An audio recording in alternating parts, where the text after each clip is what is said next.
ಧರ್ಮರಾಜ್, ಲೇ ಧರ್ಮರಾಜ್,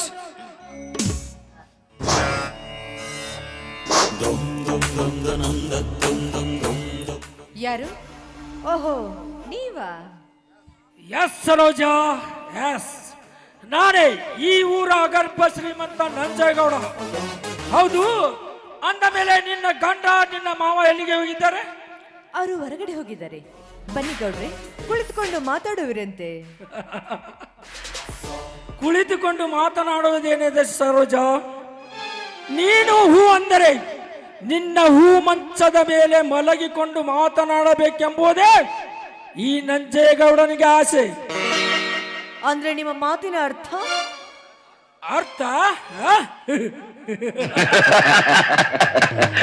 ನೋಡು ಸರೋಜಾ, ಸದ್ದಿಲ್ಲದ ಈ ಮನೆಯಲ್ಲಿ ಗೆದ್ದಲ ಹೊಳೆದಂತೆ ಬಂದು ನಿನ್ನ ಪ್ರೀತಿಯ ಅರಮನೆ ಕಟ್ಟಬೇಕೆಂದ ಕಾಲಿಟ್ಟ ಈ ಖಳನಾಯಕನ ಅರ್ಥ ನಿನಗೆ ತಿಳಿಯದಿದ್ದರೆ ನೀನು ಹೆಣ್ಣಾಗಿ ಹುಟ್ಟಿದ್ದೆ ಈ ಭೂಮಿ ಮೇಲೆ ವ್ಯರ್ಥ.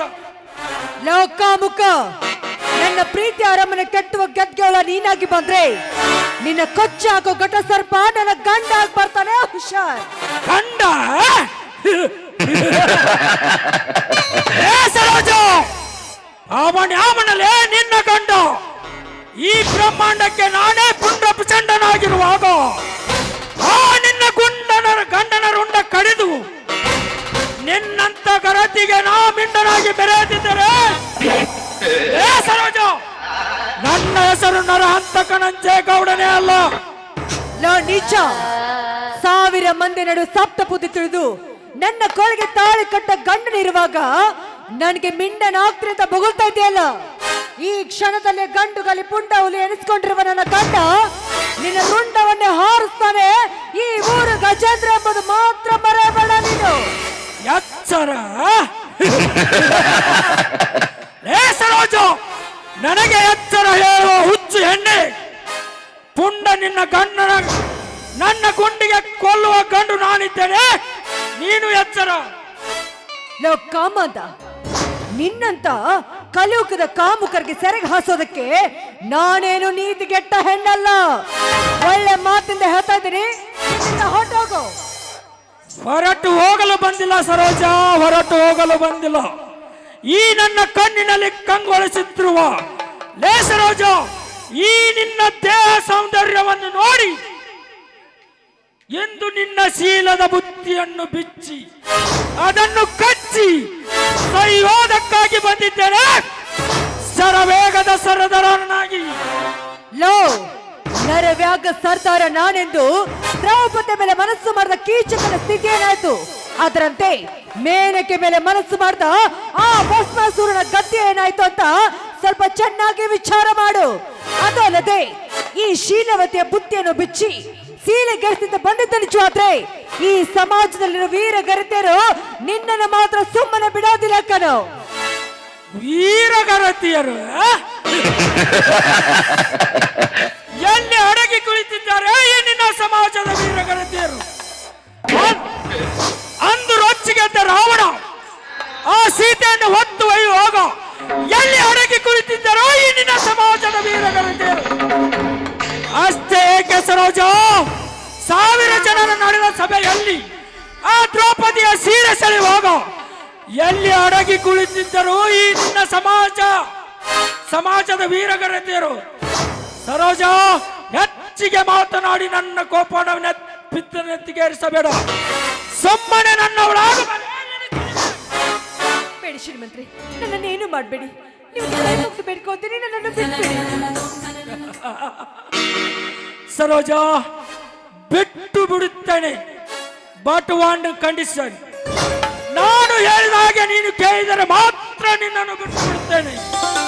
ಈಗ ನಾನು ಏನ್ ಮಾಡ್ಬೇಕು ಹೇಳಿ ಶ್ರೀಮಂತರೇ. ನೋಡು ಸರೋಜ, ಈ ಬಡತನದಲ್ಲಿ ಬಿದ್ದು ನೊಂದು ಬಾಳುವುದಕ್ಕಿಂತ ಎಂದು ನೀನು ನನ್ನವಳಾದರೆ ನಿನ್ನನ್ನು ಬಂಗಾರ ಸರದಲ್ಲಿ ಶೃಂಗಾರ ಮಾಡಿ ಈ ಗೌಡನ ಮಡದಿಯನ್ನಾಗಿ ಮಾಡಿಕೊಳ್ಳಬಲ್ಲ ಈ ನಂಜೇಗೌಡ.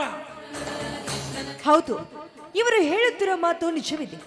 ಎಷ್ಟು ದಿನ ಅಂತ ಈ ಬಡತನಲ್ಲಿ ಬಿದ್ದು ಒದ್ದಾಡಬೇಕು ನಾನು? ಇವರು ಹೇಳಿದಂತೆ ಶ್ರೀಮಂತರ ಕೈ ಹಿಡಿದ್ರೆ ನಾನು ರಾಣಿಯಂತೆ ಮೆರೆಯಬಹುದು. ಆಯ್ತು ಶ್ರೀಮಂತರೇ, ನೀವು ಹೇಳಿದಂತೆ ಕೇಳ್ತೀನಿ. ಆದ್ರೆ ಯಾವ ಕಾಲಕ್ಕೂ ನೀವು ನನ್ನ ಕೈ ಬಿಡುವುದಿಲ್ಲ ಎಂಬ ಮಾತನ್ನು ಸತ್ಯವಾಗಿ ನಡೆಸಿಕೊಡ್ತೀರಾ ತಾನೇ? ಸತ್ಯ ಸರೋಜ, ಸತ್ಯ. ಆ ದೇವರವನೇ ಅದು ನಿನ್ನ ಕೈ ಬಿಡೋದಿಲ್ಲ. ಆಯ್ತೆ? ಹಾಗಾದ್ರೆ ನೀವೇ ಅಲ್ವಾ ನನ್ನ ಬಾಳಿನ ಚಂದ? ಸರೋಜ, ಈ ಚಂದಿನ ಮನಸ್ಸು ತನಿಸುವಂತೆ ಹಾಡೊಂದು ಪ್ರೇಮ ಗೀತೆನು. ಆಯ್ತು ರಾಜ, ನಿಮ್ಮ ಇಷ್ಟಂತೆ ಆಗ್ಲಿ.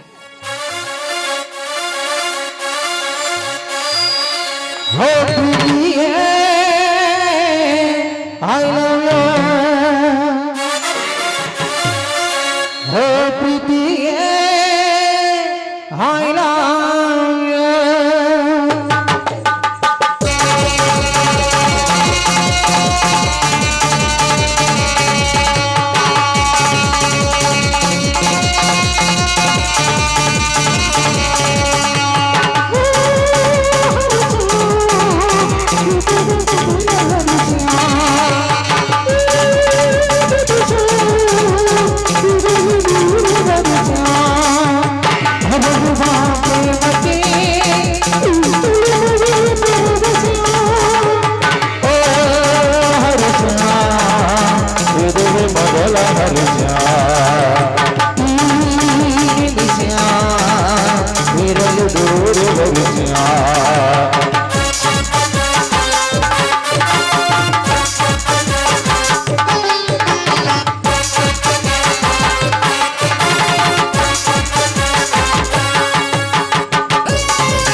I love you. Oh, pretty, I love you. ಕಣ್ಣ ಬಳಿಕ ನನ್ನ ಬಣ್ಣಗಳು, ನಿನ್ನ ಬಳಿಕ ನನ್ನ ಹೃದಯ ಗೀತ ಗಮನಗಳು. ಪ್ರೀತಿ ದೂರ ಹರಿಸಿನ ಇದು ಮೊದಲ ಹರಿಸಿನ.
ಒಂದು ಜನಪದ ಮರಿಕೊಳ್ಳಲಾರ ಹಾಡಲು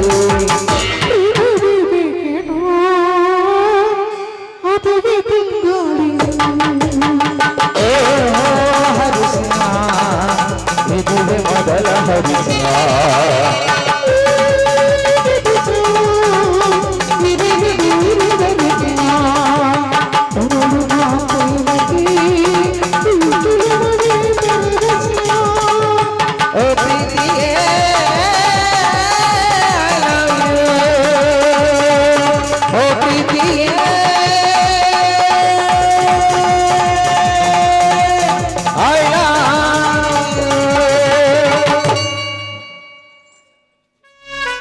ಆಯ್ತು ಸರೋಜ, ನಾನಿನ್ನು ಹೋಗಿ ಬರ್ತೀನಿ.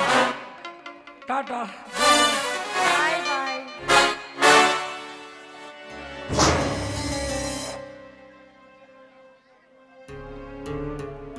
ಸರೋಜ, ಇದೇನಿದು ನೀನು ಮಾಡುತ್ತಿರುವ ಕೆಲಸ? ಏನಿದು ನಿನ್ನ ಹೇಸಿ ಕೆಲಸ?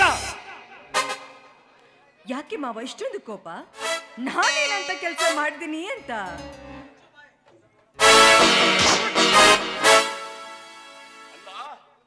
ನನ್ನ ತಮ್ಮನ ಹೆಂಡತಿ ಗರತಿಯಾಗುತ್ತಾಳೆಂದು ತಿಳಿದರೆ ಕೈಯಾಳಿಯಾಗಿ ಮತ್ತೊಬ್ಬನ ತೋಳ್ತೆಕ್ಕೆಯಲ್ಲಿ ಬಿಗಿದಪ್ಪಿರುವ ಸೂಳೆ ನೀನು. ಮರ್ಯಾದೆ ಕೊಟ್ಟು ಮಾತಾಡಿ. ಮಾತಿನ ಮೇಲೆ ನಿಗಾ ಇರಲಿ. ನಾನೇನು ಸೂಳೆ ಅಲ್ಲ.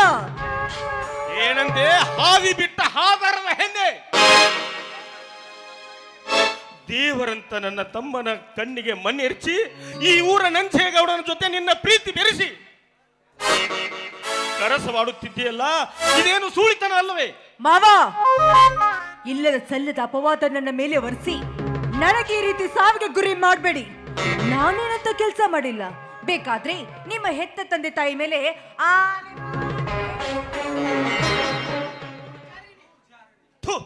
ಶಾರಿಣಿ ಅಲ್ಲ, ಗಂಡನ ಬಾಯಿಗೆ ಕೊಂಡೆ ಹಾಕಿ ಮಿಂಡನ ಬಾಯಿಗೆ ಉಂಡೆ ತಿನ್ನಿಸುವ ಹಾದರದ ಹೆಣ್ಣು ನೀನು.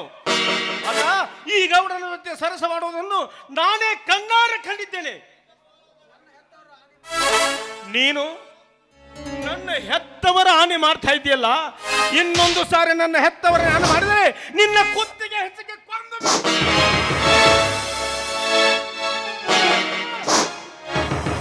ಕೈ ಬಿಡ ಅವಳನ್ನು.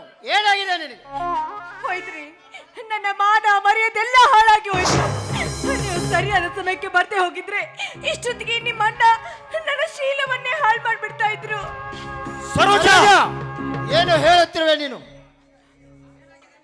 ಹೇಳೋದೇನ್ ಮಂತ್ರಿ, ನೀವೇ ನಿಮ್ಮ ಕಣ್ಣಾರೆಲ್ಲ ಕಂಡಿದ್ದಾಯ್ತಲ್ಲ. ಸರೋಜ ಸರೋಜ, ಏನ್ ಹೇಳ್ತಾ ಇದೀಯ ನೀನು?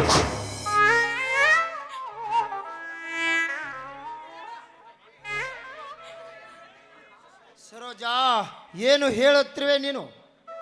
ಹೇಳೋದೇನ್ ಮಂತ್ರಿ, ಎಲ್ಲರ ಕಣ್ಣು ಕಂಡಿದ್ದಾಯ್ತಲ್ಲ. ಅಣ್ಣ, ಎಷ್ಟು ದಿನದ ಹಂಚು ಹಾಕಿ ಕೂತಿದ್ಯೋ ಈ ಕಾಮದ ಆಟಗಳು? ಇಲ್ಲ ತಮ್ಮ, ಇಲ್ಲ. ಈ ನಿನ್ನ ಅಣ್ಣ ಅಂತ ನೀಚ ಕೆಲಸ ಮಾಡುವ ಕಟುಕನಲ್ಲ, ಕಟುಕನಾಡಲ್ಲ.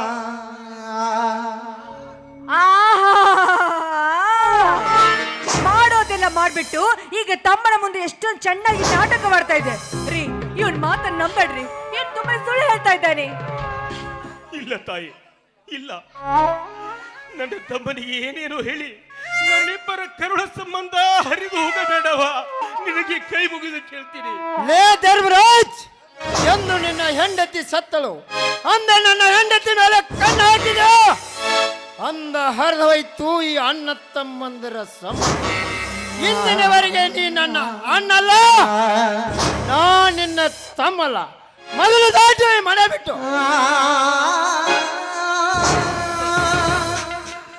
ಹೋಗ್ತೀನಪ್ಪ, ಹೊರಟು ಹೋಗ್ತೀನಿ. ತಮ್ಮ, ಈ ಸಮಾಜದಲ್ಲಿರುವ ಸಂಪನ್ನರೆಲ್ಲ ಒಂದೇ ಅಂತ ತಿಳಿಯಬೇಡ. ಗೊಂಚಲದೊಳಗಿನ ಹಣ್ಣುಗಳೆಲ್ಲ ಒಂದೇ ರುಚಿ ಅಂತ ತಿಳಿಯಬೇಡ. ಈ ಚಂಚಲ ಹೆಣ್ಣಿನ ಮನಸ್ಸನ್ನು ಎಂದೂ ನಂಬಬೇಡ. ಇವಳು ನಮ್ಮ ಮನೆ ಬೆಳಗಲು ಬಂದ ಜ್ಯೋತಿ ಅಲ್ಲಪ್ಪ, ಇವಳು ಮಹಾ ಮೋಸಗಾರ್ತಿ. ನಾನೇನ್ರಿ ನಿಮ್ಗೆ ಮೋಸ ಮಾಡಿದ್ದೀನಿ? ಅಂದು ಕಾಲೇಜಿನಲ್ಲಿ ನಿಮ್ಮ ತಮ್ಮನನ್ನ ಪ್ರೀತಿ ಮಾಡ್ತಿರುವಾಗ ನನ್ನ ಹೆಸರಿಗಿರುವ 10 ಎಕರೆ ಜಮೀನು ಕೊಟ್ಟು ಮದುವೆ ಆಗಿದ್ದೀನಿ ಅಂದಾಗ ನಾನೇನ್ರಿ ಮೋಸ ಮಾಡ್ತೀನಿ ನಿಮಗೆ? ಬೆಂಕಿ ಹಚ್ಚು ನಿನ್ನ 10 ಎಕರೆ ಜಮೀನಿಗೆ. ನನ್ನ ತಂದೆ ಗಳಿಸಿದ 2 ಎಕರೆ ಎಷ್ಟೇ ಸಾಕು ನಮಗೆ. ತಮ್ಮ, ಇವಳು ಏನು ಮಾಡಿದ್ದಾಳೆ ಗೊತ್ತಾ? ಇವಳು ಏನು ಮಾಡಿದ್ದಾಳೆ ನಿನಗೆ ಗೊತ್ತಾ? ಈ ಊರ ನಂಜೇಗೌಡನ ಜೊತೆ ಸರಸ ಮಾಡುತ್ತಿದ್ದಾಳೆ ಈ ನಿನ್ನ ಹೆಂಡತಿ.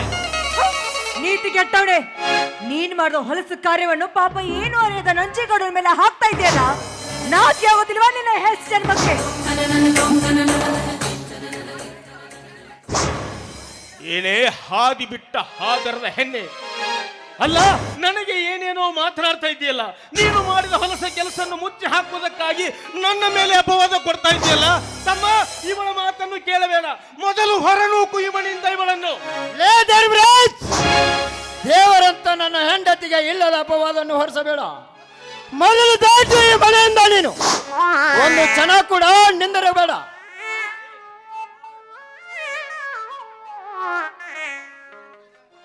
ಇದೇನು ಚಿಕ್ಕಪ್ಪ ಮನೆಯಲ್ಲಿ ಕದಾನ?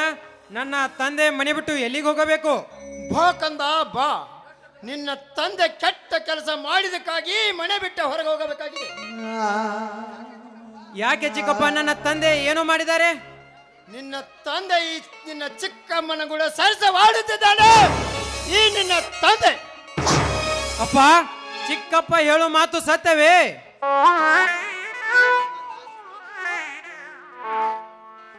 ಸುಳ್ಳು ಕಂದ, ಶುದ್ಧ ಸುಳ್ಳು. ನಿನ್ನ ಚಿಕ್ಕಮ್ಮ ನನ್ನ ಮೇಲೆ ಸುಳ್ಳು ಅಪವಾದ ಹೊರಿಸಿ ನನ್ನ ಮತ್ತು ತಮ್ಮನ ಕರುಳು ಸಂಬಂಧವನ್ನ ಹರಿದು ಹಾಕುತ್ತಿದ್ದಾಳೆ. ಅದಕ್ಕಾಗಿ ನಡೆಯಪ್ಪ, ನಾವೇ ಈ ಮನೆ ಬಿಟ್ಟು ಎಲ್ಲಿಯಾದರೂ ದೂರ ಹೊರಟು ಹೋಗಿಬಿಡೋಣ. ಮತ್ತೇನ್ ಮುಖ ನೋಡ್ತಾ ಇದ್ದೀರಾ? ಹೊರಟೋಗಿ ನನ್ನ ಮನೆಯಿಂದ.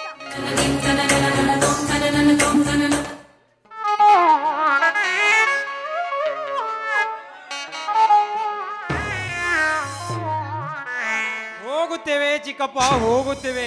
ಹೋಗುವ ಮುನ್ನ ಸ್ವಲ್ಪ ಅನ್ನವಿದ್ದರೆ ಕೊಡು ಚಿಕ್ಕಮ್ಮ, ತಿಂದು ಹೋಗುತ್ತೇವೆ. ಅಣ್ಣ ನನ್ನ ಮನೆಯಲ್ಲಿ ಇಲ್ಲ. ಬೇಕಿದ್ರೆ ನಾಯಿ ತಟ್ಟೆಯಲ್ಲಿ ಸ್ವಲ್ಪ ಅನ್ನ ಇದೆ, ಅದೇ ಕೊಡ್ತೀನಿ, ತಿಂದು ಸಾಯು ಅಂತ ತಾಳು. ಚಿಕ್ಕಮ್ಮ,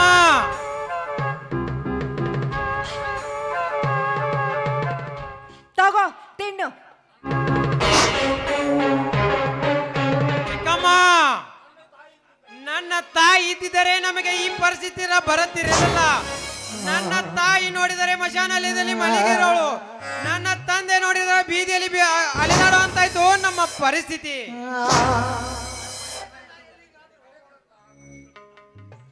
ನಡೆಕಂತ ಎಲ್ಲಿಗಾದರೂ ಬಹುದೂರ ಹೊರಟು ಹೋಗೋರು. ನಡಿ ನಡಿ. ಸಾಕು ನಿಲ್ಲ ಸರಿ ನಿಮ್ಮ ಕಪಟತನದ ನಾಟಕ.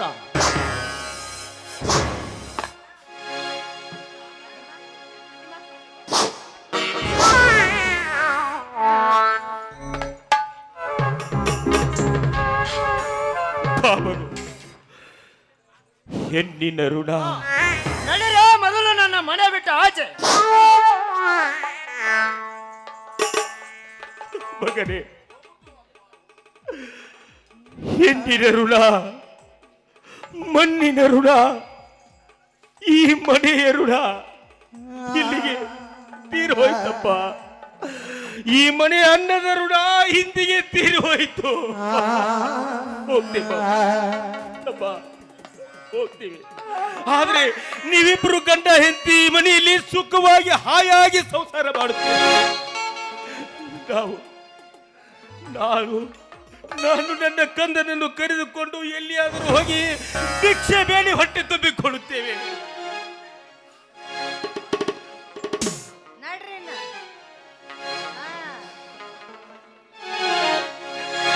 ಲಘುವಾದ ಎಲ್ಲರೂ ಅಡುಗಾಗ ಯಾರು ಇಲ್ಲ.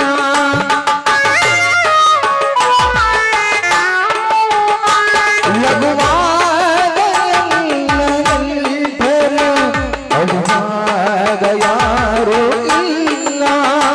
ಮುಳ್ಳಲ್ಲಿ ನಡೆಸಿ ನಲಿವ ನಗುವೆ ವಿಚಾರ ಎಲ್ಲೆಲ್ಲಿ ದೇವಿ ದೂರ ಎಲ್ಲೆಲ್ಲೂ ಲೋಕವೇ ಈ ಲೋಕವೆಲ್ಲ ದೂರ ಎಲ್ಲೆಲ್ಲೂ ಸೋತವೇ ಎಲ್ಲೆಲ್ಲಿ ನಡುವೆ ದೂರ.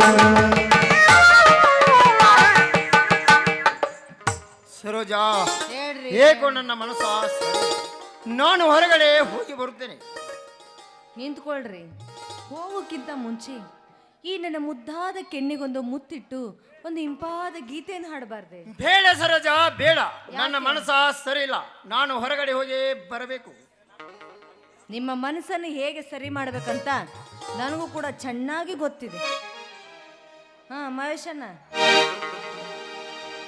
ಸಿಂಗಾರ ಸಿರಿ ಅಂಗಾಲಿನಲ್ಲಿ ಬಂಗಾರಾಗೆ ಬಾಮಾಯೆ ಗಾಂಧಾರಿಯಲ್ಲಿತು ಕಲ್ಮುಚ್ಚಿ ಗನಸ ಅರಸು ಛಾಯೆ ಮಂದಹಾಸ ಆಹಾನಲಮೇಯ ಶ್ರಾವಣ ಮಾಸ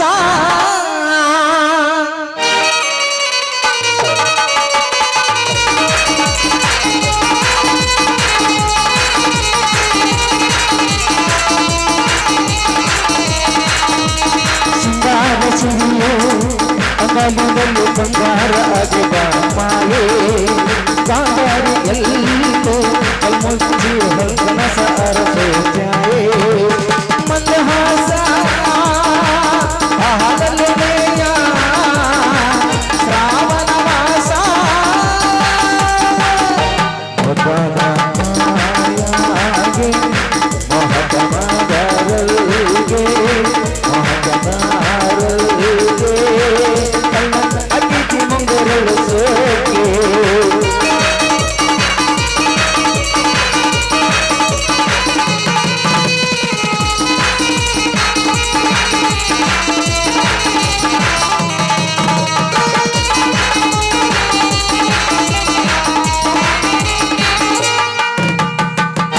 ಮಾತಾಡುವ ಬಲ್ಲಾಗದೆ ಕೈಬಲಿಸಬೇಡ ಹೇಳದೆ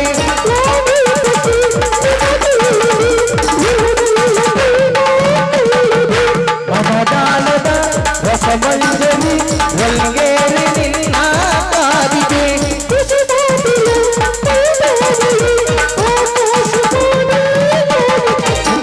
ಜಿಲ್ಲೆಯ ಮೇಲೆ ಒಂದು ನಾಚಿದೆ ನಾಟಿಕೆ ಮುಳ್ಳು ಮನದ ಮಗು ಹಠ ಮಾಡಿದೆ ಮಾಡೋ ಕೊಂಗಾಟ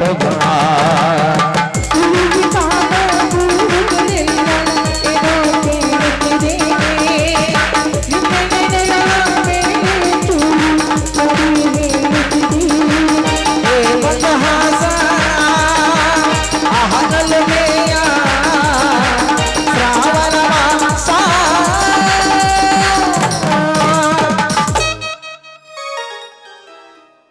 ನಡ್ರಿ ಅಲ್ಲಿ ಪೆಟ್ಟಿಗೆ ಮಸ್ತರ್ ಊಟಕ್ಕಂತ ಕರ್ದಾರ ಊಟಕ್ಕೊಂದ